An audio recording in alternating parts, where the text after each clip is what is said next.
Is M R को एक use के माध्यम से पढ़ेंगे, ठीक है? किसके माध्यम से? यूज के माध्यम से। अभी हम लोग इसको टेंस के माध्यम से न पढ़ करके पहले उसको यूज के माध्यम से पढ़ते हैं। और यूज के माध्यम से पढ़ने का तरीका ये है कि पहले हम लोग उसको समझें। अगर हमें पता चल जाए कि हमारी बॉडी है, बॉडी में हमारे 2 हाथ हैं और 2 पैर हैं, तो बाद में हाथ का काम क्या है, पैर का क्या काम है, उसको पढ़ लेंगे। क्लियर? और हाथ को कैसे पहचानते हैं, पैर को कैसे पहचानते हैं, इसको पढ़ लेंगे। क्लियर?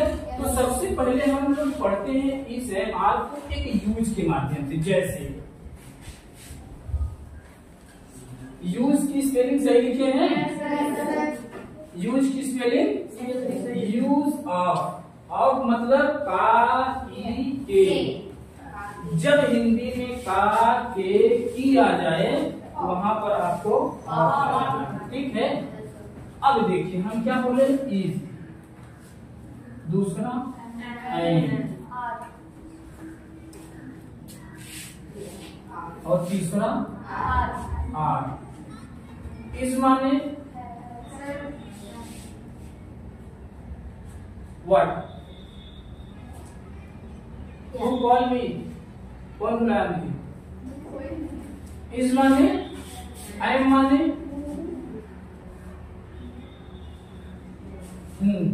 ठीक है, और आर माने हो।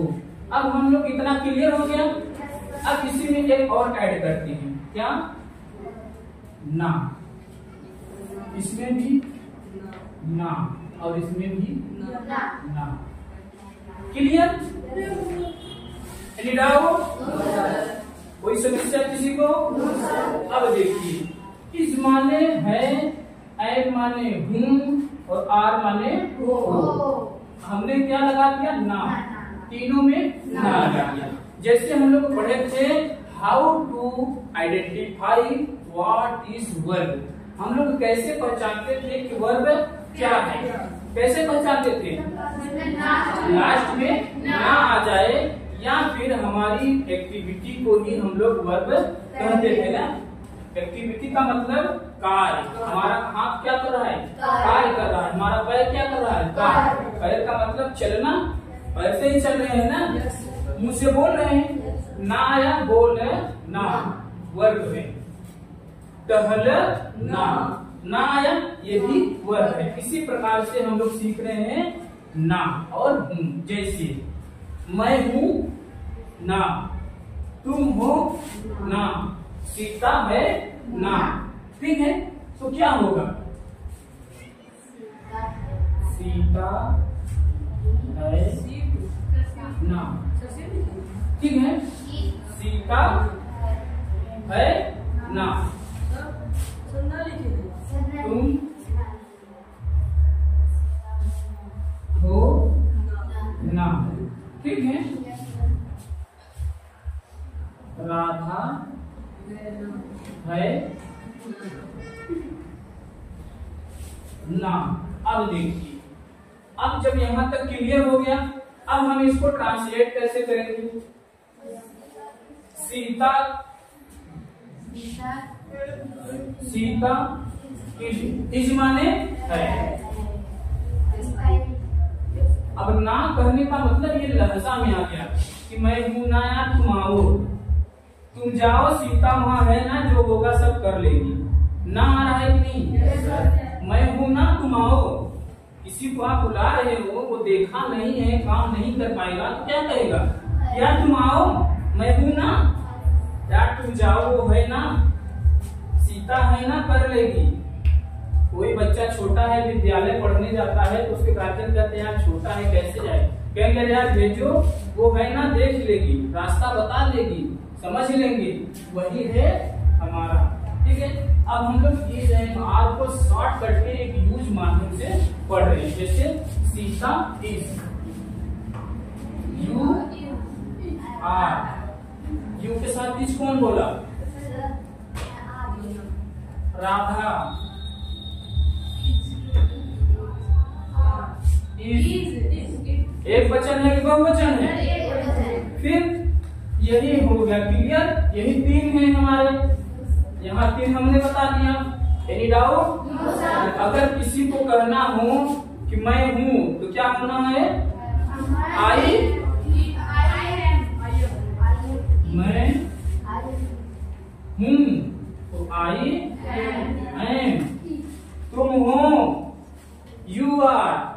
सीता है, सीता इज। मोहन है, मोहन इज। सोहन है, सोहन इज। ठीक। अब इससे आसान कोई मेथड नहीं है फर्स्ट मेथड आपको इंग्लिश बोलने का। लंबा भी नहीं है, छोटा भी है, और सभी लोग इस तरीके से बोलते भी हो ना कि मैं हूं आओ, तुम हो जाओ। ठीक है, तो यही है हमारा प्रोसेस इज एंड आर को पढ़ने का। अब इससे आप लोग इंग्लिश स्टार्ट कर देंगे बोलना। बोल लेंगे कि नहीं? तो चलिए एक साथ मिलकर हम लोग रिवीजन करते हैं। इसमें केवल इज एंड आर। ठीक, पहले हिंदी को सुनना या इंग्लिश को सुनना, उसके बाद ही उसकी हिंदी को दोहराना या बताना कि इसकी हिंदी क्या होगी। Understand? Yes sir. So let's start. Let's पढ़ा दिए है ना? Let's start. चलो हम लोग शुरू करते हैं। इसी में ट्रांसलेट जब अपने से बनाओगे, अपने बॉडी को कार्य करने पर मजबूर करेंगे, तभी आप लोग इंग्लिश बोल पाएंगे। इंग्लिश बोलना कोई खेल नहीं है बच्चों का, इसमें तेल निकल जाता है अच्छे अच्छों का। क्लियर? चलिए, सीता है, मोहन है, सोहन है, आप हैं, यू आर। आप हैं, तुम हो, गीता है, मैं हूँ, मैं हूँ, तुम हो, यू आर। क्लियर? यही है हमारा इंग्लिश स्पीकिंग का पहला पड़ाव।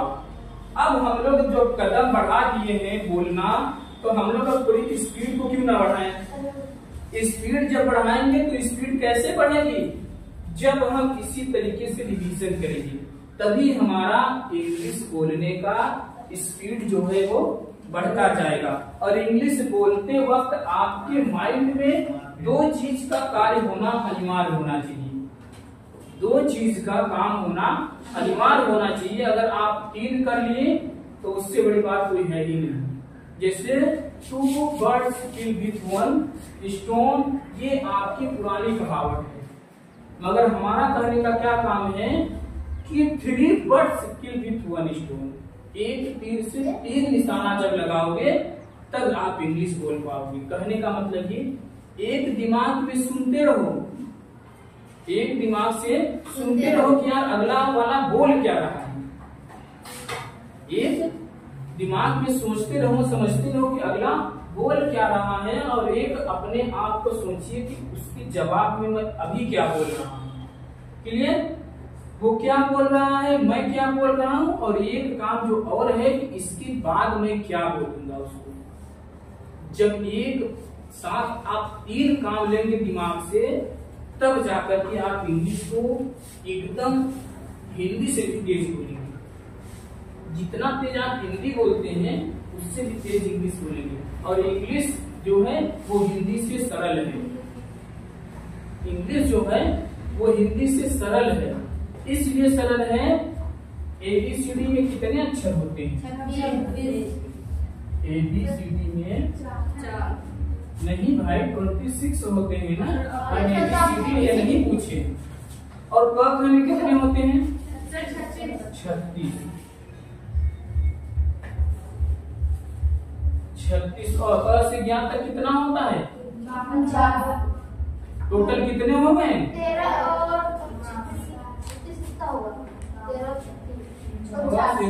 ज्ञान तक 49। अब ये ज्यादा है कि ये ज्यादा है? जब ये ज्यादा है तो ज्यादा पढ़ना पड़ेगा ना, ज्यादा बोलना पड़ेगा ना, ज्यादा समझना पड़ेगा ना। तो यही है हमारा इंग्लिश। जब एक साथ 3 काम करेंगे तब जाकर के आप इंग्लिश को बोल पाएंगे। क्लियर? Any doubt?